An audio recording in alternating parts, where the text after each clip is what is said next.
Witam bardzo serdecznie zarówno księdza profesora, jak i tutaj widzę pana Michała. Chciałbym powiedzieć dwa słowa o historii tych spotkań. 2 lata temu z kolegami z sądu zaczęliśmy organizować te spotkania. One się odbywają w Akademiku Sołek w Poznaniu, niedaleko Wydziału Prawa i Administracji UAM-u. Jest to dobre miejsce do tego, żeby zarówno tutaj mieszkający studenci, to jest niewielki akademik na kilkanaście osób, męski akademik, żeby tu ci studenci, którzy mieszkają u nas, żeby właśnie zapoznali się z tematyką prawną. I na te spotkania comiesięczne przychodzili nie tylko studenci prawa, ale również z innych kierunków. Także tutaj możemy te spotkania organizować i proszono mnie powiedzieć, że jeszcze tutaj są wolne miejsca w akademiku i gdyby ktoś miał znajomych, to można zawsze polecić tutaj miejsce. Co jest takie charakterystyczne tutaj dla naszego akademika na ulicy Pałuckiej, to, że my stawiamy tutaj na naukę. Znaczy na rozwój intelektualny studenta. Na dążenie do prawdy, na poznawanie prawdy we wszystkich aspektach rzeczywistości, zadawanie pytań o najgłębsze przyczyny rzeczywistości. I właśnie w tym kontekście te spotkania się odbywają. I one są nie tylko z prawnikami, ale również z filozofami. Na przykład wielokrotnie u nas był pan profesor Marek Piechowiak z SWPS-u. I też one mają taki czasami filozoficzny bardziej aspekt. Widzę, że tutaj kolejni uczestnicy się zgłaszają. Witamy wszystkich bardzo serdecznie. W związku z tym, że jest godzina 8, to może zaczniemy spotkanie. It's 8 o'clock, Rafael in Poznań now, in Poland. Welcome on this meeting. My name is Andrzej Malinowski. Thank you, Rafael, for accepting invitation for our meeting. My pleasure. And today you are going to tell us about connection between law and spirituality. The title of this meeting is Toward Spiritualization of Law and Politics. We are very interested in this topic. And please, Rafael, I give you voice. Well, thank you so much for inviting me to talk about this topic. It's a new topic in my life, really, because I spent a long time working on Roman law, and then I moved little by little to global law. And now I am really working the last 3-4 years in topics in relation with law and religion, but now really law and spirituality.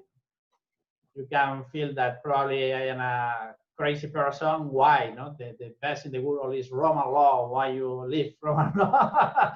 But all things are connected. Yeah, and you realize that now in a world that is absolutely interconnected, all sciences, all branches of law have to be interconnected. And in my opinion, the best international lawyer was Hans Kelsen. Yeah, and he was not really a professor of international law, but more of constitutional law. But it's exactly in the middle of the sciences, or in the corner of the sciences, in which you can find new developments. And this topic of spirituality, I think, is very interesting because now there are a lot of people that said, well, I am spiritual, but I am not a religious person. In the Western, we put religion one side and law in the other. I mean, we created a wall of separation. That this wall of separation is different in cultures, different in countries, but as a matter of fact, exists. No? There is a law of separation, wall of separation between what is religion, things of God, what is God's, and what is Caesar's, and the things that are for politics. 5 years ago, I wrote a book that is God and the Secular Legal System. And in this book, and that is the beginning of this new development, and very much based on Roman law, I tried to understand how it was possible to put religion on one side and law on the other side if God have to be in both sides. And what it was happening at that point was that, okay, because theistic religion and non-theistic religion have to be treated equally according to the law, God had to be put outside the law and outside of the idea of religion. And then because there are private religion and public religions, religion have to be treated equally. Public religion have to be treated as private religions. And private religions just a matter of pure philosophy or pure personal morality. That means that freedom of religion was basically free morality.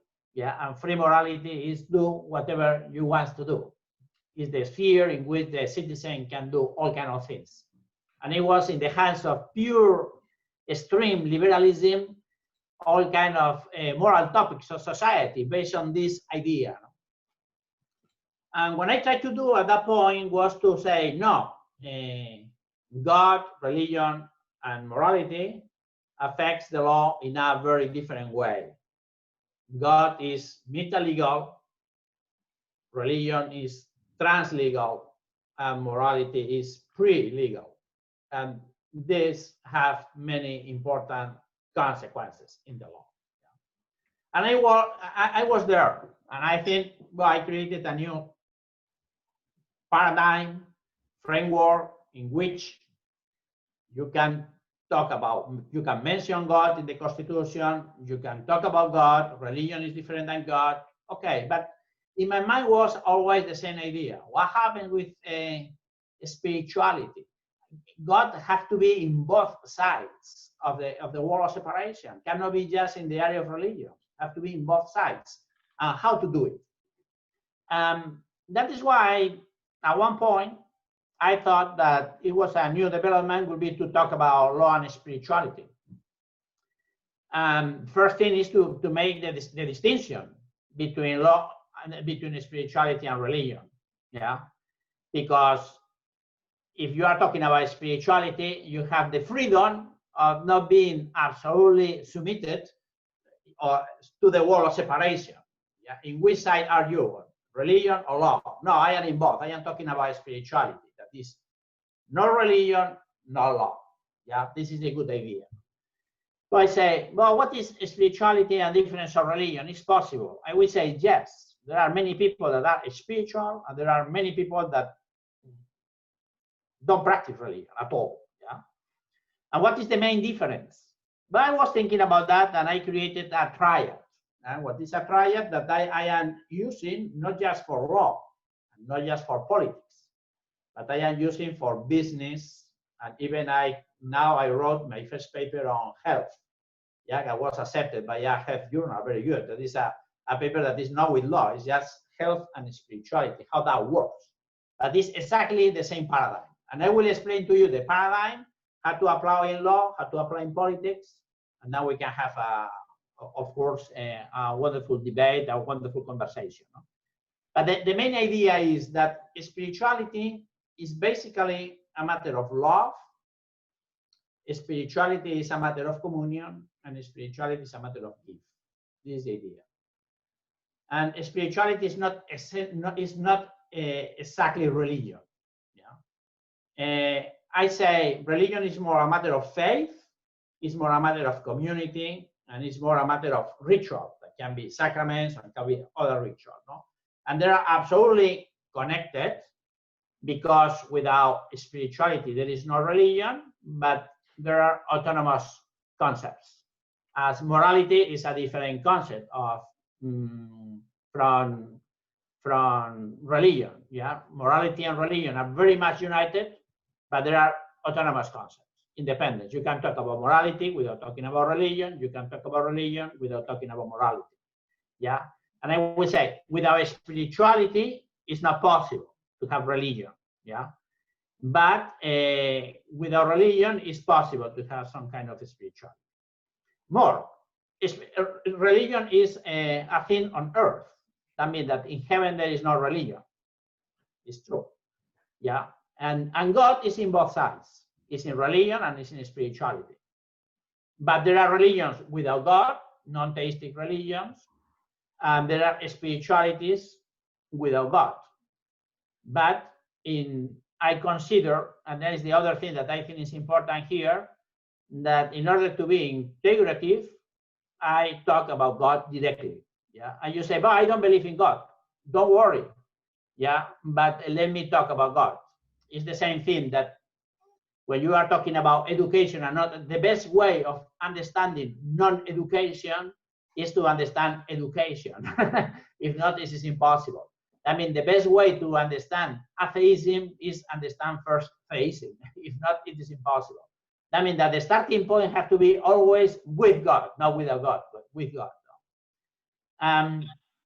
But in my opinion, this is the starting point. No, I talk about spirituality as love, communion, and gift, the three magical words.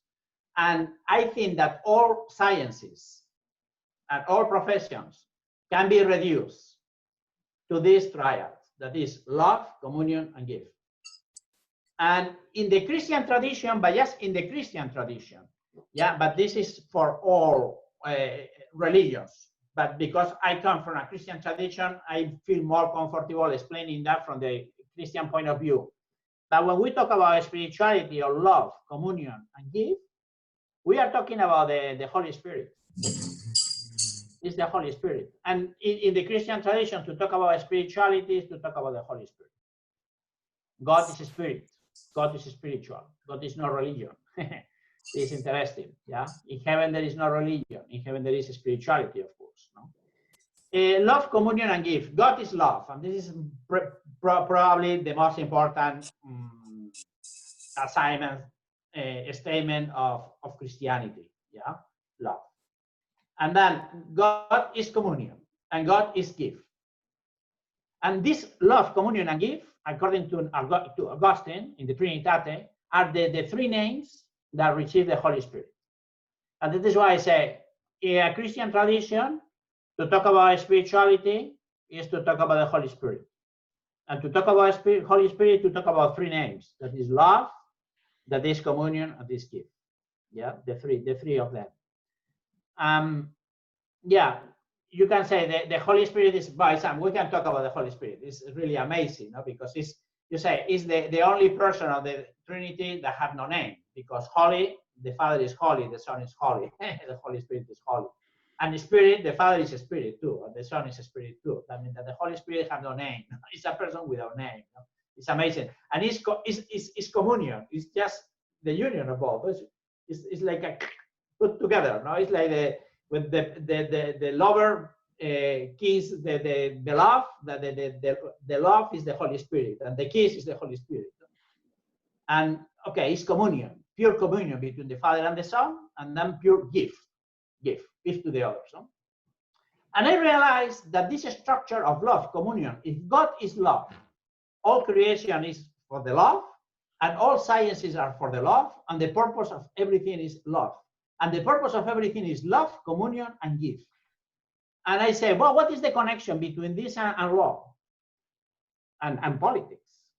And I realized that the connection is really amazing, more than I thought at the beginning. Amazing, because the whole structure, but even more, you can say this structure, love, communion, and gift, is a Trinitarian structure. You can say that. You say the love of the Father, the gift of the grace of the Son, and the communion of the Holy Spirit. Three. That if God is triune, the whole structure of society is Trinitarian. This is very important for understanding a lot of things, even in law. No? Good. And I say, okay, what is the relation between spirituality, love, communion, gift? that even if you are not a Christian person, you say, well, spirituality is a matter of love. Yes, why not? No, union. Yeah, I think that the essence of spirituality is union. Yeah, as the essence of religion is faith, the essence of spirituality is union. But union means love, some kind of love. If there is no love, there is no union. That is why, at the end of the day, love, communion, give. Communion is just a result of love. Yeah, and give is a result of communion, mutual communion. It's all connected. No? I say love, communion, and give. I say, what happens in law? But you say, in law, you can see that the end of the law, the purpose, is justice. Yeah, there are now many people saying, no, it's not justice. It's just pure order. It's just pure voluntarism. It's just pure decision. But in a traditional classical way of thinking, I think that to say that the end, the purpose of the law is to achieve justice in society makes sense. And that is why I created the triad. I say all things in law, at the end of the day, the purpose is justice. Yeah, and the second, you say, important thing in law is agreement. Without agreement, there is no law. And I use this word agreement. You can use another word, relationship or contract. I thought about contract. But probably agreement is much better in terms of saying, at the end of the day, what is law? But it's agreement. It's a contract in private law, but it's a constitution, that is a big agreement in our people, and it's an international treaty that is an agreement. And what we are doing the whole day is agreements. We agree with the others.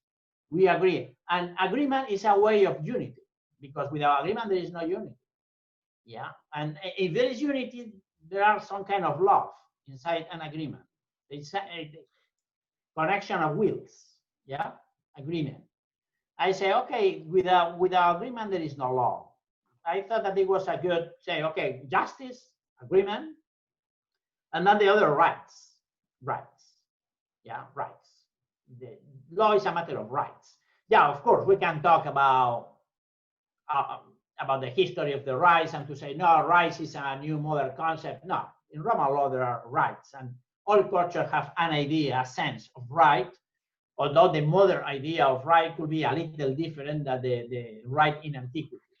But this idea of rights, I have a right, I have the right to do something, this idea of private property, this idea of the basic things that I needed, and because I need it, I have the right to get it. This idea is absolutely clear, no? Absolutely clear. And that is why I say, well, okay, there is a triad in law that is justice, agreement, and rights. And all law can be reduced to a matter of justice. And the purpose, if a law is not connected to justice, is not a good law. You can say even it's not law, St. Thomas Aquinas will say, or you can say it's just formal law. Hitler, the Nazi law is just formal law, but it's not law, but the law have to fulfill justice. And then agreement and rights. Justice is connected to love. And then we will make the connection between the spiritual triad and the paradigm and the legal paradigm, the law paradigm. And you say justice is connected to love, agreement is connected to communion, and rights is connected to give. And it's obvious. Yeah, you say justice, all justice, at the end of the day, the best justice is a justice in love. And that is why forgiveness makes sense in law. And a society based in love is a wonderful society, because it's the perfection of justice. Yeah, it's not as a matter of saying, but either justice or love. No. And I think that a wonderful thing of Western tradition is that the Western tradition include the idea of forgiveness, include the idea of mercy into the idea of law and justice. Yeah, that is why there is a strong connection between justice and love. Second, a strong connection between agreement and communion.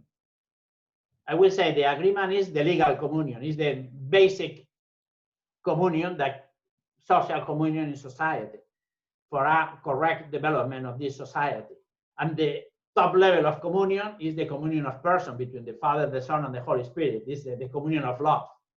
At this level, there is a communion of justice, some kind of communion of agreement. Yeah, and we are together. You know? Yeah, and then the connection between rights and gifts, I think, is excellent. because at the end of the day, rights, all of rights are gifts. Yeah, you say, this is my right, this is my natural right, but you receive that as a gift. As a gift, because you receive your personhood. Yeah, it's not that, and that is why all rights have to be seen as gifts and have to be seen as services to the others too. Yeah, and I think it's very, very good. And you can move from a right that is absolutely self-interest right to a right that is more service to the others, and that is why I need some rights. And this is the idea of, for instance, the social destination of private goods that the Catholic Church talk a lot. No? And you say, okay, I need private property, but all things that I have a social destination, are for the others. Good. But I make this connection, and I realize, and this is the point that we can discuss, and when I have to stop talking, let me know. If not, I can talk for hours. But I think that the good thing now is to say, okay, you have love, you have communion, you have gift, you have justice, agreement, and rights. And the good thing is that a legal system, and this is my argument, yeah, a legal system improve as long as justice is approaching to love, agreement is approaching to communion, full communion, and rights are considered gifts as such. Yeah, this is the point. And then I move to politics, and I develop, and I say, I move to politics, and I say, well, what happens in politics, in the political world? And I say, there is exactly the same triad that you can apply, but it's different triad, but the same paradigm, connected to love, communion, and gift. And you say, what is love? You say, in politics, you say common good. What is the end of politics? The common good. And it's a word that we are losing. Yeah, because common, especially after 17th century, 18th century, common good is just personal interest, social interest, but not real good. Yeah, the good is one, and there is not distinction between the private good and the public good, because it's one. This is very interesting. This theological connection with the public good that we have to recover. It's not a matter of my personal interest and then your personal interest, my state interest, your state interest, and then if we agree, there is a common good. No, there is a common good if you agree and if you don't agree. Yeah, this is a good point. So I say, in politics, I will talk about common good. First, what is the end of politics? Common good. And the common good is much better understood if you talk about love, if it's connected to love, because love is one. And it's much better understood if you connect common good with spirituality in terms of unity, the unity of the common good. The good is just one. The good is just one. Could be private as an expression, could be public as an expression, but there is not a wall of separation between the public and the private. Yeah, this is the good point. But I say, first things in common good. The second in the triad, common good first in politics. The second, I say, political community. Yeah, there is no politics without a political community, or at least the beginning of a political community, or the pre-political community. Yeah, but this, I was thinking about constitution, but I think it's much better to talk about political community. You have politics when you have a common good, and then because there is a common good, you create a political community. Yeah, to fulfill this common good. If there is not a common good, there is not a political community. Yeah, it's obvious. In a family, you see a common good. Yeah, that is political, where you have to fulfill a lot of goods and a lot of realizations. Yeah, but if there is not a common good, there is no political community. And then when there is a common good, you have to create the political community. Yeah, there. And then I say, and what is next? The government. Yeah, politics have to be with government. And the most important thing is government in politics. But who is, how to manage this? And you create a constitution. And I say, in politics, we can talk about the common good, about the political community, about government. Yeah. And look at this. We have now three triads that are very much connected. Spirituality, that is love, communion, give.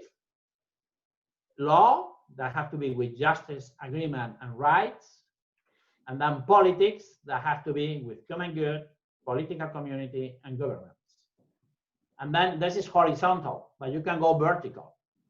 Yeah, you go to love first time, and then you move to law, and you say it's justice, connected to justice. And justice is connected to common good. Yeah, without common good, there is no justice. Without justice, there is no common good.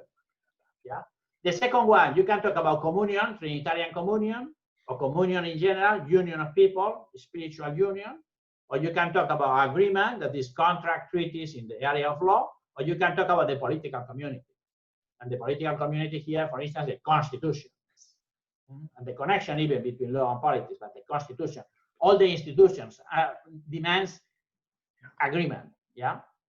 And then the third is governance or government, yeah. And here you say, why government? Government is a gift, yeah. And what is the connection between gift, rights, and government? Well, government is to protect rights many times, and rights is relation with gift. But what is the relation between government and gift? I say the relation between government and gift is that nobody has the right to dominate the others, to govern the others. That means that government authority comes from outside, always. That means comes as a gift. And this is the idea of the Christian idea, nulla potestas nisi ad Deo. There is no power if it's not coming from God, St. Paul. No? That means because it's a gift. I have no power to the others. And if I use the power, it's because I receive the power from God through the people, for instance, in a democracy, but it's a gift. It's not, I am not the owner of the others. It's a real gift. No? Good.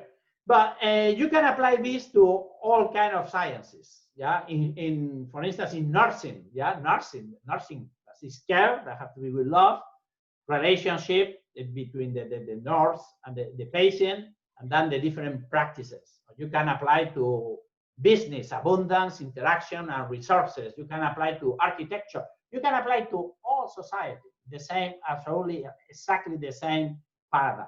Yeah.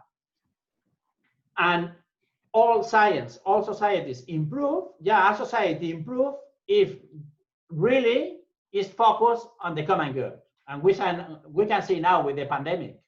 Yeah, countries that are very much focused on self-interest, or countries more focused on common good. Or you can see, for instance, how the political community is much better as long as it's more united. Yeah, and it's more united. And you can see that the government is much better and against corruption when it's considered as a gift. When government is not considered as a gift, the government normally is a corrupt government. Yeah, good. But I apply this and I say how that works. How that works. How a system is improving and is spiritualized. I say systems are spiritualized through intentions and through values. This is the way of doing things. That means it demands a purification of your intention and the purification of the intention even of the country, the purification of the intention of the institutions. Yeah, and then that creates some values, and people are developing values. And tell me the values of society, and I will tell you the kind of society that you have. Yeah, the most important values are spiritual values, of course. Yeah, and the most important one is love, in terms of solidarity and the others.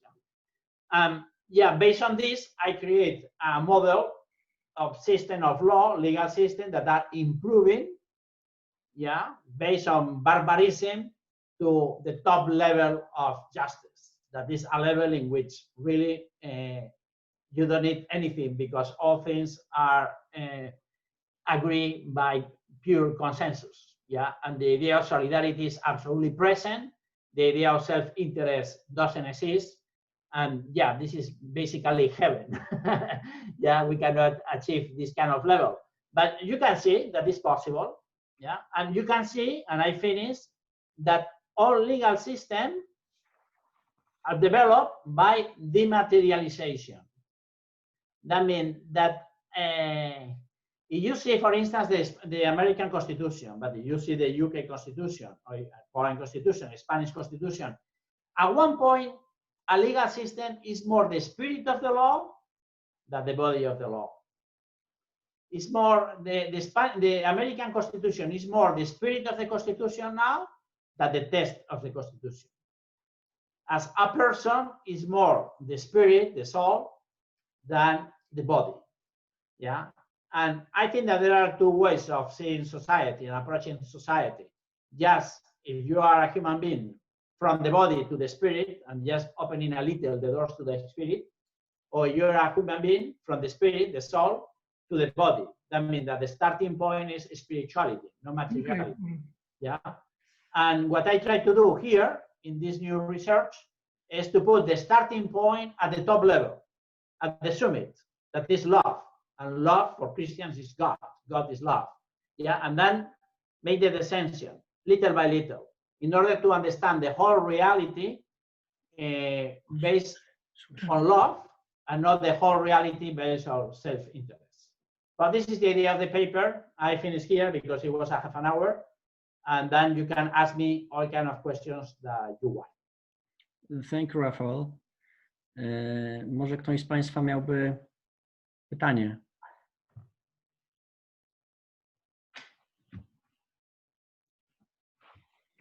Questions? Questions. So maybe will be the first.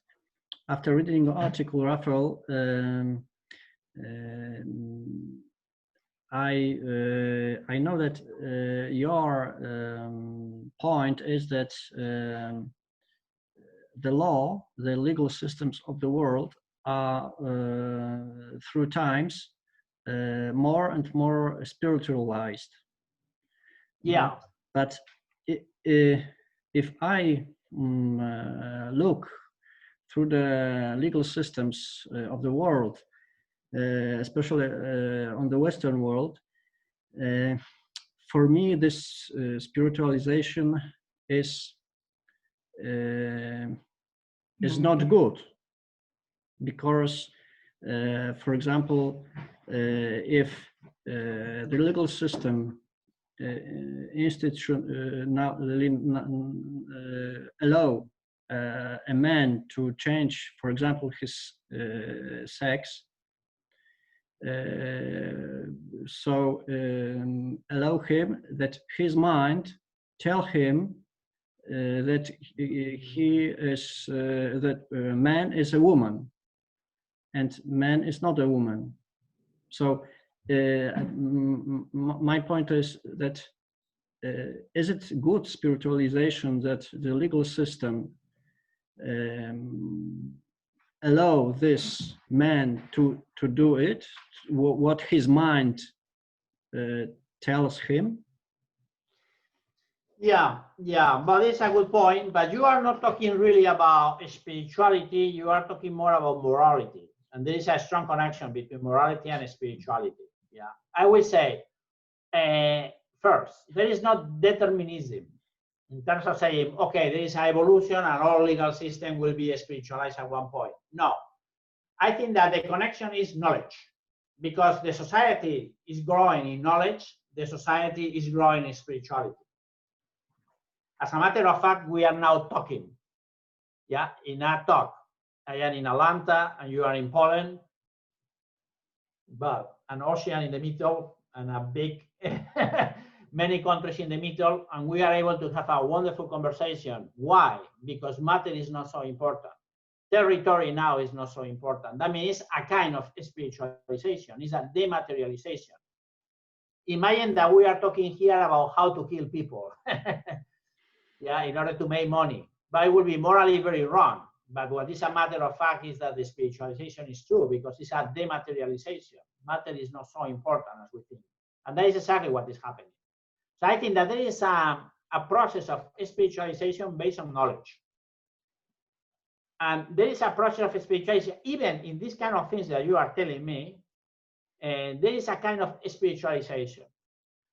And I will explain that. But this is a spiritualization, but it's morally wrong, because spirituality could be wrong when it's not based in good love. You know? What is good in terms of spirituality? That you say, no coercion. the first important thing in spirituality is not to use physical coercion. And what you are doing is not coercion. And for a long time, we use coercion in order to put things in the good place and to say, no, you have to do that. And that is why, no, you say, I will not use coercion. More, I will respect your freedom as much as I can. I think that the mistake is there. What is the limit of freedoms to respect?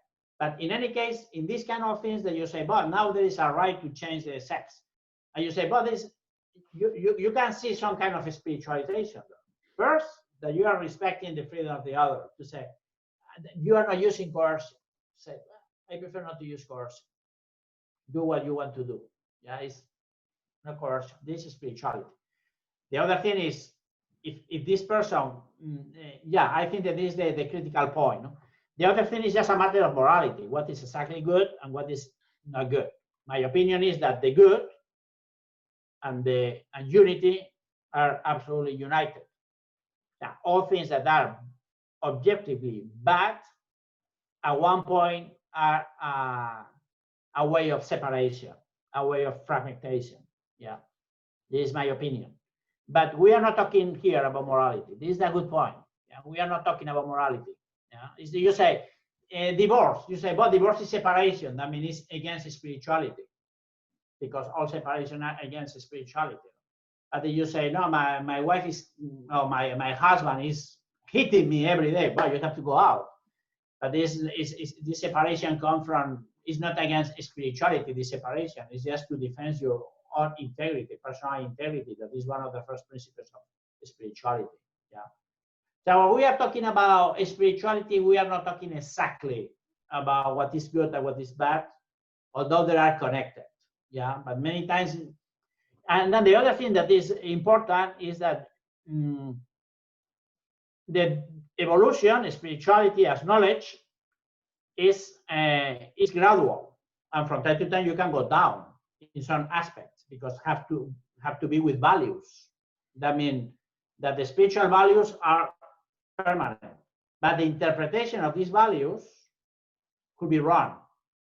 For instance, the value of compassion is excellent. But when you apply the value of compassion for all kind of things, you say, well, compassion for all kind of things, at one point, you say compassion, compassion, compassion, everybody, nobody can go to jail. I mean, well, okay, but you need security. You need to save people. People have to be saved. That means that this compassion is wrong understood, no? Was wrong understood. No? That means that I think this connection is very interesting. From the point of view of spirituality, I would say I can see some kind of spirituality even in these kind of things. In terms of saying, and that is why these kind of things are happening now, that there is more spiritual development than before. Yeah. And there are problems that come when there is more. Yeah, look at this from a spiritual point of view. You say, boy, if I feel that I am more a soul than a body, I can change the sex because it's not so important. You are a very much materialistic guy, just thinks that your body, you identify yourself with your body, you say, myself is my body, I cannot change my sex. I am not saying now that there is a right to change your sex.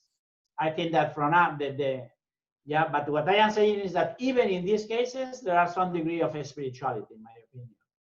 Mm-hmm. Yeah, I think that the best approach to this topic is to say, I am a creature.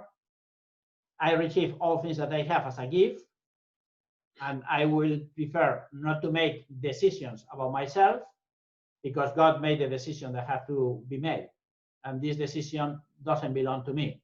What I have to do is to accept the will of God in myself and to develop things and to be identified with this will. This is the best spiritual position, but this position is not easy to be achieved. Yeah. Thank you. Grzegorz, ty może chciałeś zadać pytanie? Jeżeli można zadać pytanie. No, proszę. Hi, hello. My name is Gregory Blichasz. I'm a Roman law, PhD in Roman law, so very much interested in topics that you analyzed in recent books. And I have, in fact, three or two issues. The first, it came to me immediately, the Spirit of Law by Montesquieu. Yeah. From the very term spiritualization. And in fact, I'm asking myself how much his idea may resemble the same pattern you are speaking about. So about the courts as a phenomenon of applying justice, legislation as a kind of form of agreement, and the government as a kind of distribution of rights, management or distribution of gifts. Oh, it's very good connection. Excellent. We can work on it. I think it's a wonderful idea. Absolutely, I agree. Absolutely. So I think that of course, when I wrote this book, I was reading the Spirit of the Law. But I came back to Montesquieu first, based on my paper. All my papers are in SNR, and if you send me to me, you can send the email to all of them, and I can send you all my papers by internet if you want. Of course. Absolutely.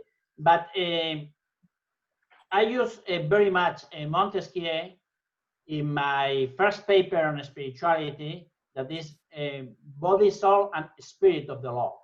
Yeah, that based on Edith Stein, because Edith Stein talk about the distinction between, but in the Catholic Church we talk about body, soul, but spirit too.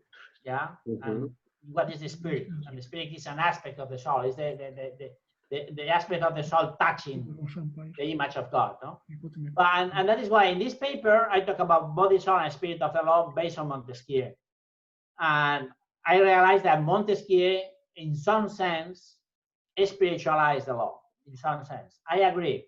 So I will say that during the Enlightenment there is a strong spiritualization of the law, but against religion, in some sense. Yes. And that is why it's very interesting to make the separation between spirituality and religion. Because if not, people say, but Enlightenment was against Catholic Church and against religion, and that is why it's not spiritual. No. Even religions have to be spiritualized. Yeah. For instance, the Inquisition was absolutely low level of spirituality. Based on a very bad understanding of reality, based on coercion. Yeah, and the idea of religious freedom demands a lot of spirituality in order to understand that even a person can change religion, even if the changing is bad, and that demands a lot of spirituality. This is a wonderful case. Yeah, and religious freedom was very much accepted by Enlightenment. Yeah, from this perspective of spirituality, you can see things in a different paradigm. You can see that many decisions of Christians from time to time were very much based on a low level of spirituality, good morality, objective morality, but low level of spirituality. And from time to time, decisions from outside were very much based on a level of spirituality higher, but morally wrong for some reasons, or not morally wrong. It depends. No? But this, I think, is really good. Yeah. Okay. It's exactly the same thing that are happening now with the sexual abuses in the Catholic Church. Right? You say what is happening here, but there is a priest, and the most important thing I have to do is to preserve the good name of the church, and that is why I'm moving the priest from a priest to another, and he's committing a lot of abuses. And now the new approach of the church is no, forget about the reputation of the church. The first thing is to protect the dignity of human beings, and the first things to protect are the children. Forget about the reputation. If we don't have a reputation, we have to make a good selection of priests. But please don't think about our reputation. Think about the victim. Yeah, this is a new approach. This approach is more spiritual than the other. Yeah, and I mean that it's very interesting. And in this sense, I think that the division of Montesquieu, the three powers, that really is not just Montesquieu, because the three powers of Montesquieu could be another talk. But this, he's not. He said at one point that puissant de juger nul at invisible in French. No, this is not. There is not a real power of judicial power. I mean that is. But in any case, this idea of Locke and Montesquieu, that in order to avoid corruption, we have to divide the different areas of the law, to create different branches. And these branches are connected because there is a spirit. I think it's a matter of spiritualization. And I will say, yes, absolutely, yes, it's a good point of spiritualization. Yeah, thank you so much. And the second issue is in fact connected to Roman law. Yeah. And the idea of connection between agreement as a part of this structure, legal structure, which you presented, and communion, and how much agreement, the sphere of agreement may be developed much better when it goes towards the sphere of communion, and how much it is possible today, in fact, to develop this part of law. If we look, many students ask how it was possible in Roman law that there were almost no written contracts not in early stages, or in classical period it only appeared through the time.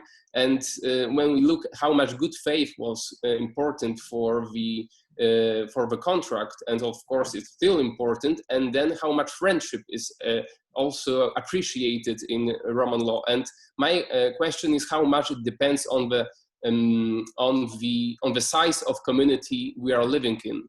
If we look at Roman society at the early stages, it is a very close community, and then this spiritualization in terms of going from the agreement to communion is much more plausible than, for example, in our societies or in late empire. So is it possible, and how much we can go and develop? Whether do you like to use the paradigm only to describe the system, or would you also think about other factors that can move either politics or business or a legal system towards this initial paradigm of love, communion, and gift? Yeah, well, it's a wonderful topic, no? And I cannot, I have not an answer now, no, to say, well, have to be this. No, I am at the starting point. I will say the following. First, in terms of Roman law, if I was able to create this paradigm was because of Roman law. In terms that, because in Roman law, I understood very well in the development of the idea of agreement, and how at the top level, the agreement was absolutely consensual. Mm-hmm. And why the Roman lawyers created the idea of contract. Yeah, it was Labeo in the first century. Before Christ, they said the contract, contractus. Yeah. And these contractus can be absolutely consensual, based on pure agreement, without the needs of delivery. And for me, this idea is critical in order to understand spiritualization, because you say, if I want to sell you my watch, and I need to deliver my watch to you in order that you get ownership, you need matter. Yeah. But if we can agree by a call that you are the owner without even seeing the watch, you don't need matter. And this is spiritualization. And this is amazing, because this spiritualization, for instance, is not a Roman law spiritualization. It's a spiritualization that came in the 18th century with Napoleon in the French Civil Code. That is exactly what we are talking about, enlightenment.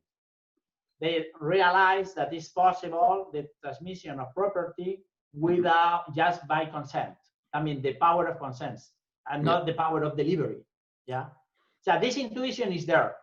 And I think that the intuition is very much a Roman intuition.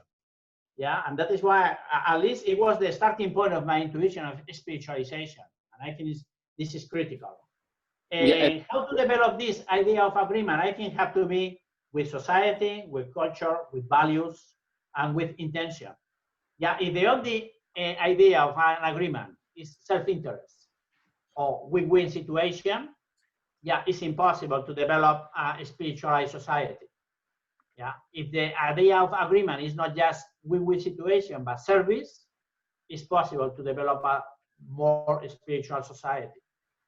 the Roman lawyers created the idea of donation, and they include the idea of donation not as a contract at the beginning, just with the centuries, but the idea of donation, in my opinion, is critical, and is the other thing that I have in mind from Roman law. You say, if you are able to make a donation in which there is no self-interest, you are spiritualizing the law.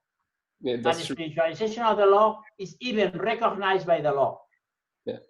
And this is amazing. I must also add one Western society to say, it's like to say, you can, the process of spiritualization works, even if there is no self-interest. That there is not in American law. Because in American law, if there is no some kind of baggage, some kind of self-interest, there is no contract. Yeah, that's true.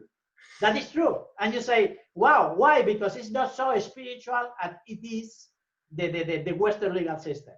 That was more based in terms of donation.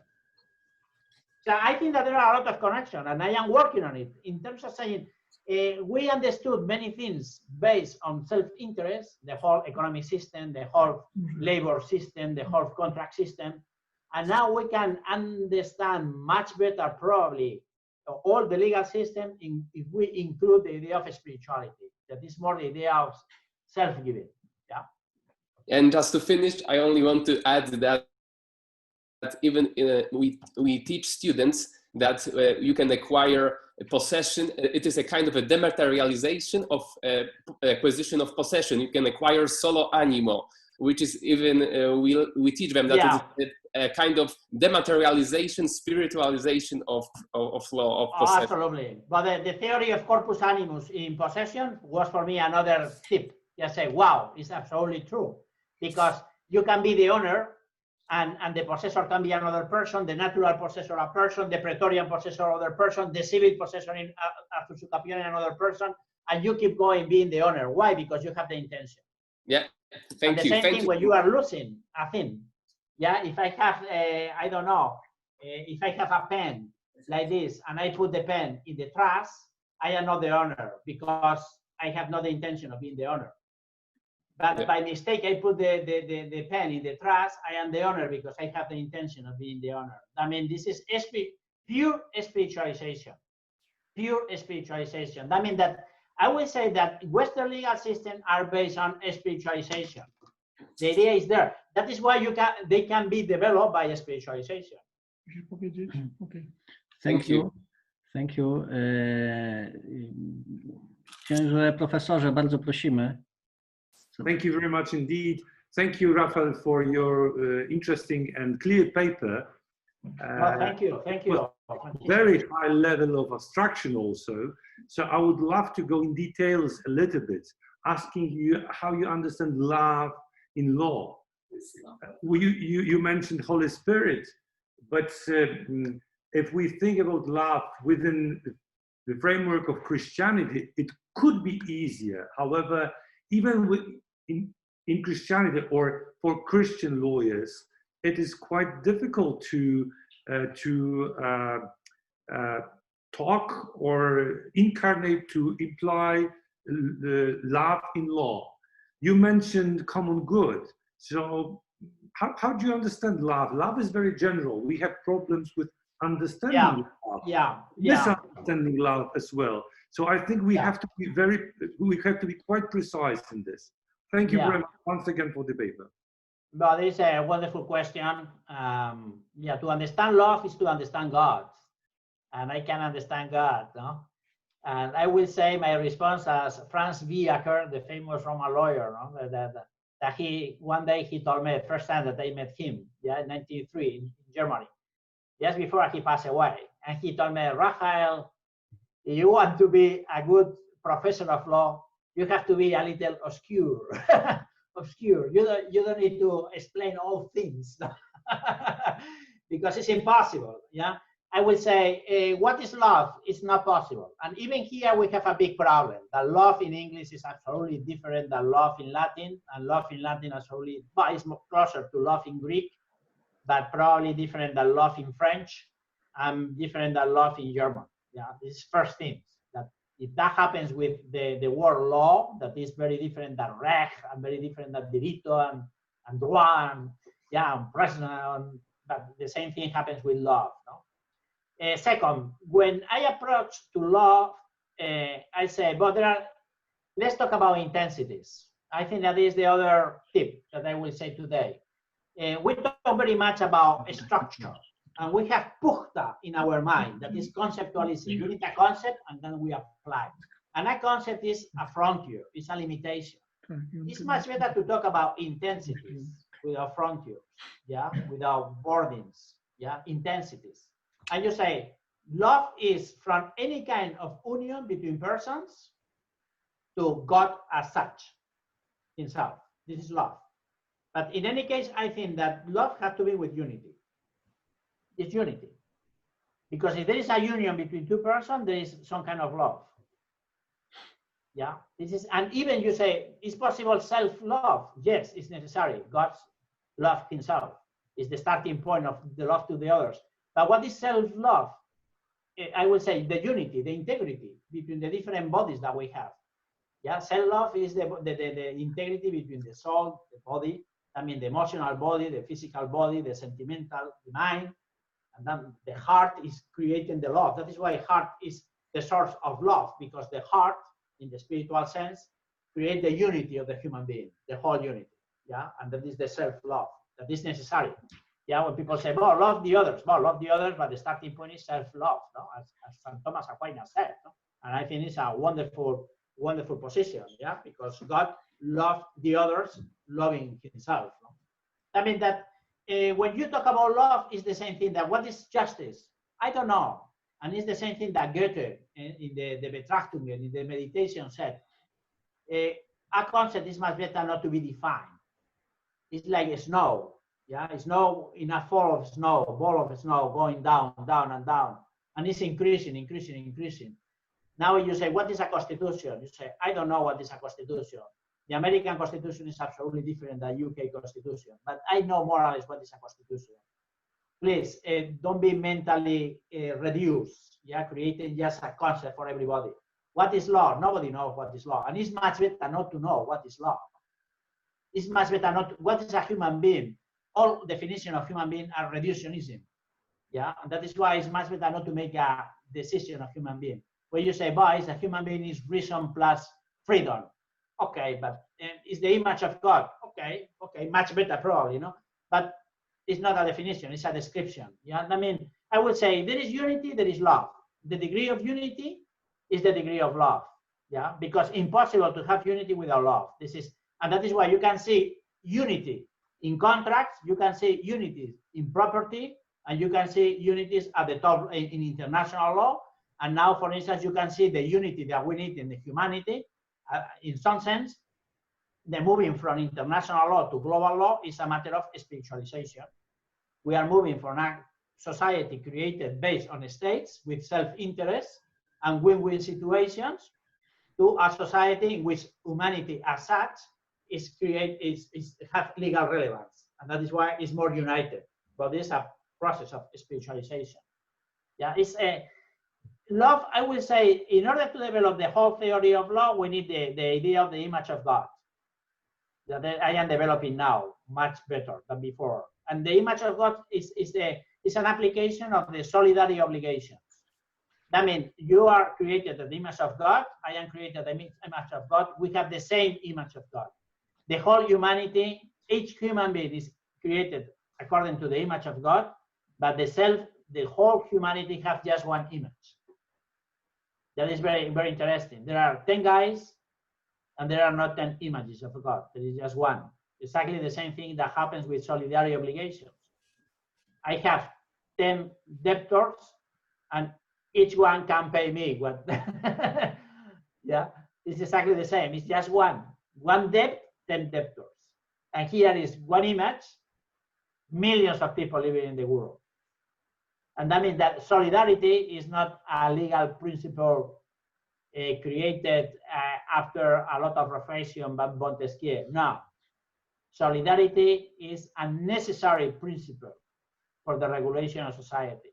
And solidarity is based on love. I would say, what is love? Love is that I am recognizing in you the same image that is I am able to recognize in me. and that is a union. And this is a natural union. This is love, this union. Thank you, Rafael. Czy ktoś jeszcze ma pytanie może? Hello. Śmiało. Hello, praise love. My name is Przemysław Ostojski from Poland too. I would like to ask a question to Professor. You have written in your paper that your paper Why Spirituality Matters for Law is not properly scientific but explanatory. And I have one doubt. Do you think can spirituality matters for law be the subject of scientific research? We live in the time of rationalism, and some researcher, for example, from Germany, tell that these matters are only for believer, and unbeliever don't believe there are spiritual matters. What do you think about this? I cannot understand. This is I couldn't understand well. You have to repeat the question very quickly again, because the first thing that you say about the mother of the law, what it was, the mother? The mother of the law. Matter. Matter. Matter of law. Yeah. Spiritual. Yeah. This is very good question. Matter of law. I was thinking about mother of law, and it's matter of law. Good. Thank you. Yeah, very good question. Yeah, you can. There is a problem of reductionism. That is why I decided to be a free person and a free scholar. Because if you say, no, law is just human law, and law has to be reduced to all topics that have been under consideration by people, that means a constitution. If there is no constitution, there is no law. And then it's just a legal dimension. There is a dimension of society. And all things that are over this dimension, for me, doesn't exist. And you say, well, it's the same thing that if I am saying, I am living here in Atlanta in a house, and all things that happen outside Atlanta doesn't exist. And you say, Baba, you have to open the window in the morning. Yeah, but doesn't exist. It's just absolutely my home. And there is a pandemic outside. Watch out when you are out. And say, but this doesn't exist. I am working just on home. We are absolutely, and I think that now is the and the pandemic is very good for this. All things are interrelated. And I think that the starting point is that the reality is one. Reality is one. Yeah. And even Ratzinger, Cardinal Ratzinger said that reality is one in the last testament. Reality is one. If reality is one, the legal is just a dimension of reality that is absolutely interconnected with the other dimension of reality. You cannot make a regulation now, for instance, things that are absolutely just will be unjust after 3 months because of the pandemic. Yeah, when you have a fact that it's a pandemic, you have to regulate many things and make sense. Yeah, I was thinking today here with many places in which it was impossible to cover the face. Yeah, because they say no, to cover the face is against the laws of the others. Everybody has to be recognized by the face. And now with the pandemic, everybody cover the face. You say what was absolutely unjust years ago is absolutely an obligation, a legal obligation in our days. I mean that the law have to be. You cannot isolate the law as Kelsen did it, because you are creating a product that is false. Law have a method, but this method have to interact with the other dimensions. And the higher dimensions have a strong influence over the lower dimensions. Yeah, the political dimension have a strong influence over the legal dimension. The economic have a lot of influence over the legal dimension. And spirituality as such, because it's the unity and provide the whole framework, have a strong influence over the legal dimension. You can recognize or you can recognize. It's up to you, but exists. This is a matter of fact. And that is why many things that you are not able to resolve just applying the law can be resolved applying other things, other dimensions. Many things that are not resolved applying just pure justice are resolved just applying forgiveness. And you say, how it was possible to resolve this big problem that it was from a technical point of view impossible? Yes, it was a matter of forgiveness, was a matter of service, was a matter of solidarity that we resolve the problem, going to the next dimension. So I think that reductionism had to be deleted. Rationalism is lost. Yeah, scientificism is lost. To say that God doesn't exist because it's just a scientific theory or hypothesis and have to be demonstrated is absolutely a strong reductionism. I decided not to use this reductionism and not to use just the tool accepted by this reductionism. I decided to be a free man and to talk about God with freedom, just because I have the experience of God. And that is why for me, to believe in God is not a belief, it's just an experience. Yeah, and why not to use this experience? Yeah, I think that we have to change society in this way.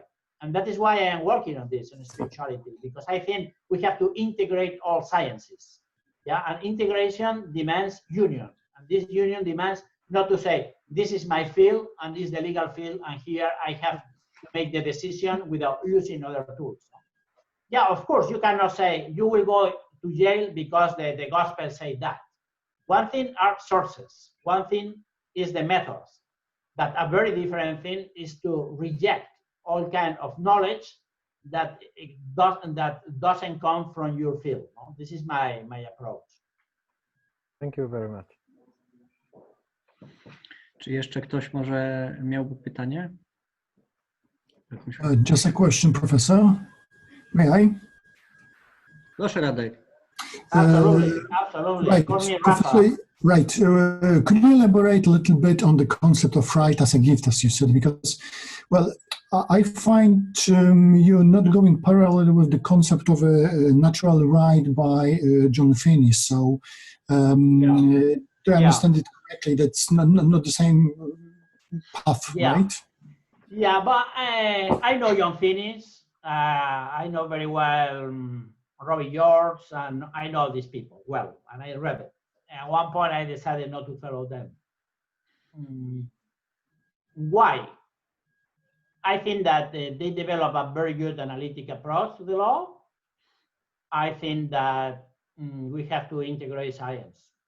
And for me, to believe that to think that there is a natural law, even if God doesn't exist, or even in this and that, you say, but for me, the starting point is God exists.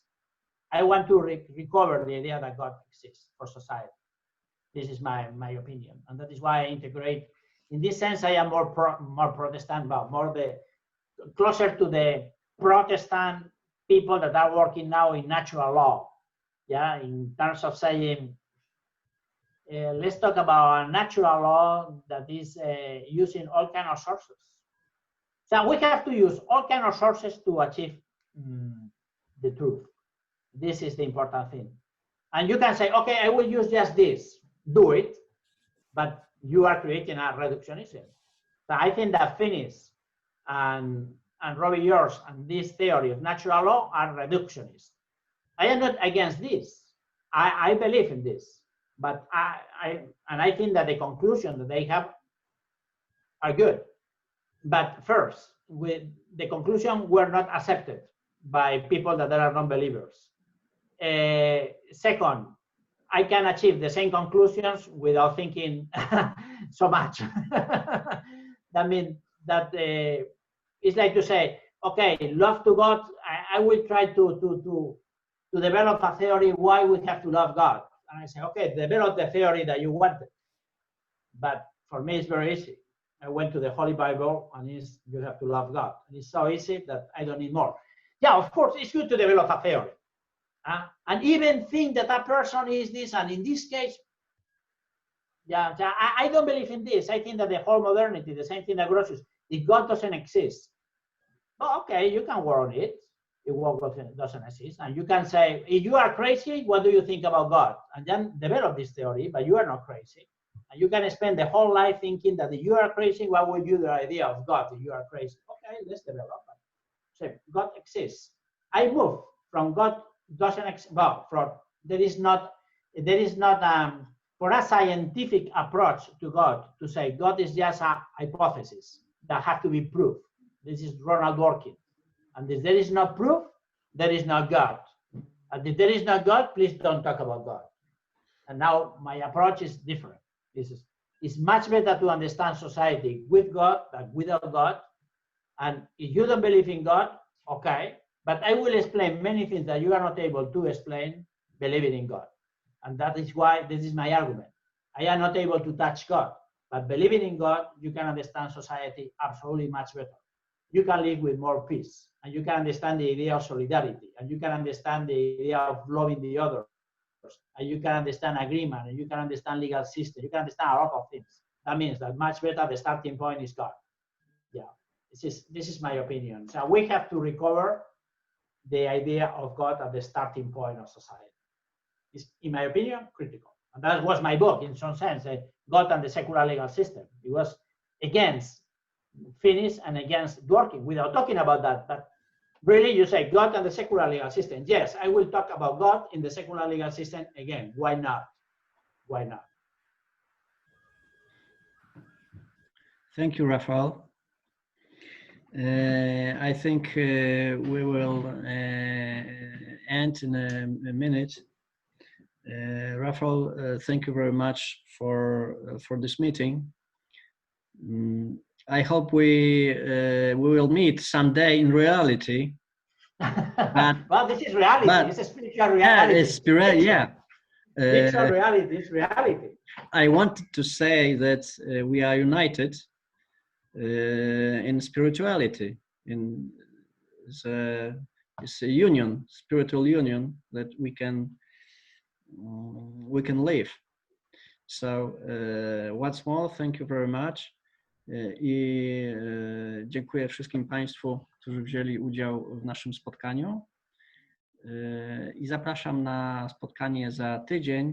Będzie z profesorem Pawłem Skibińskim z Uniwersytetu Warszawskiego, z Instytutu Historii Zakładu XX wieku. I pan profesor będzie mówił o tym, czy państwo może wszystko. Będzie można się zarejestrować poprzez stronę solek.pl w zakładce Prawo naturalne. Jeszcze raz bardzo dziękuję wszystkim. Thank you once more, Rafael. Yeah, thank you. Thank you to all of you. It was my pleasure to be with you and to have this wonderful conversation. And if you are interested in continuing the conversation, please feel free to send me an email and let's continue. I think that is a big topic, and we are developing the topic here at Emory University, and we are all of you very welcome.